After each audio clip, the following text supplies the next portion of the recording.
USS Yorktown in Mount Pleasant, South Carolina. Donald J. Trump is calling for a total and complete shutdown of Muslims entering the United States until our country's representatives can figure out what the hell is going on. You have no choice. You're going to have more World Trade Centers. It's going to get worse and worse, folks. Yes, we have to look at mosques. What's and we have wrong? to respect mosques. But yes, we have to look at mosques. We have no choice. We have to see what's happening. Because something is happening in there. Man, is anger. So his plan, as he announced it, he was actually reading his statement there about what the plan is to not let Muslims in for, again, what he says is a period of time, whatever that means. Got a standing ovation inside the hall at that rally on the ship, but did cause a lot of backlash from critics. Also, Republicans running against him, who now almost universally have come out against this idea. Donald Trump called into my other job, the other show, Morning Joe, earlier this morning. My co-host, Joe Scarborough, tried to get specifics about this new proposal, and Donald Trump was defiant. You should be afraid of the other side, not my side. I want to get our hands around a very difficult situation. All right, Donald. You gotta let us ask questions. You can't just talk. Now you gotta let us actually ask questions. You're just talking. I'm not just talking. You're not going to keep talking. We will go to break. If you keep talking, we're going to ask you questions. Joe, I'm telling you, giving you the facts. You don't want to hear the facts. Go to break right now. We'll be right back with more Morning Joe. So we did go to break there on Morning Joe. We took a brief break, I think it was 2 minutes or so. In that break, we said if you want to answer the questions and let us ask them first, then you're invited to come back on. Donald, to his credit, did come back on for about 45 minutes, answered everything we asked him. We wanted to get more specifics about this plan. Who's he talking about exactly? He said it does not apply to Muslim Americans. U.S. citizens would be able to come back in the country. I wanted to know some more specifics, though, about practically how this would work. How do you keep the borders closed to members of one religion? Don, I want to go back to your, what you call temporary shutdown of Muslims entering the United States. I get the concept, but I want to know how it works practically. How does it work at the border? Let's say a man and his family want to travel here from Europe. What happens at customs?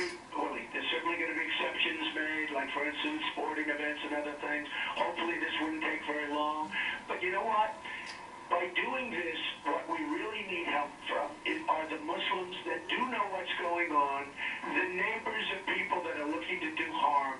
They have to call the police. Donald, I understand that, and you've made that point, but I just want to know how it works. Religion doesn't appear on a passport. Would there be questioning at the border in Europe before they got to the United States? Would it happen here in America? How would this work? It could happen at the site. It could happen here. It could happen in many different forms, Willie. That would have to be worked out.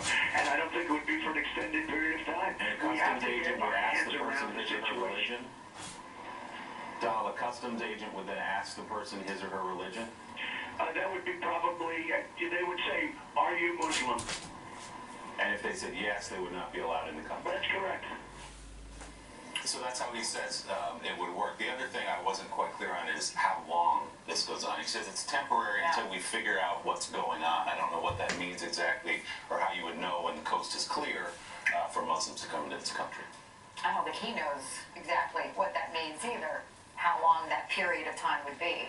And it remains to be seen how this impacts his presidential campaign. We know in the past that statements like this, inflammatory, have not hurt him, in fact, have helped him. So we'll see about this time. Well, it's interesting. Go ahead. I was just going to say, it's interesting that he said, you know, we need to rely on Muslims to help us. But how do you get that trust and that relationship if you don't embrace them? As Sean Henry said earlier, if anything, we need to make sure that we know who is in our communities and we embrace people all around us. And they're the ones who, they're going to be the eyes and ears in what's going on in their neighborhood. It's interesting, too, people have noted that remark got a standing ovation in that rally, as if to say, just because something gets a standing ovation, that it is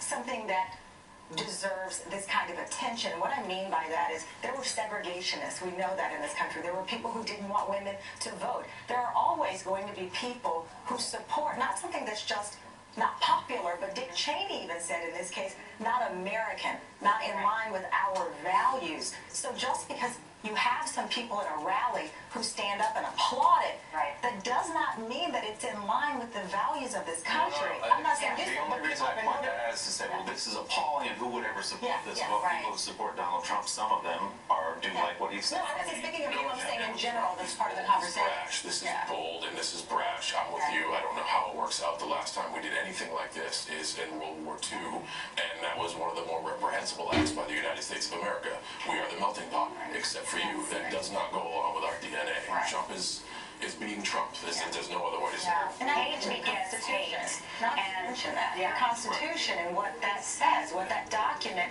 who many of those very people in that rally, our American brothers and sisters who are in that rally, who say they want to protect the Constitution, and some even would call themselves like Ted Cruz Constitutionists, don't acknowledge that this is completely counter to our Constitution.